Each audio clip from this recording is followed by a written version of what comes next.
ও যুবক, যে দুই একজন আমাকে ভালোবাসো, আবদার করে একটা কথা বলার অধিকার আমাকে দিবেন? যুবকরা আমাকে দিবেন? আবদার করে একটা কথা বলে ইমানি ভাই হিসেবে রাখার চেষ্টা করবো ইনশাআল্লাহ। জোরে বলতে হবে, গর্জন দিয়ে বলতে হবে ইনশাআল্লাহ।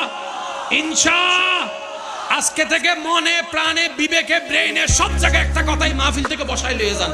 এটা যদি বসাইতে পারেন আজকের সব আয়োজন সার্থক ইনশাআল্লাহ। আমার আল্লাহ আমাকে যেমনে রেখে খুশি, আমি আজকে থেকে তেমনে থেকে খুশি। আমার মনে হয় সুবহানাল্লাহ আওয়াজটা একটু বড় হবে।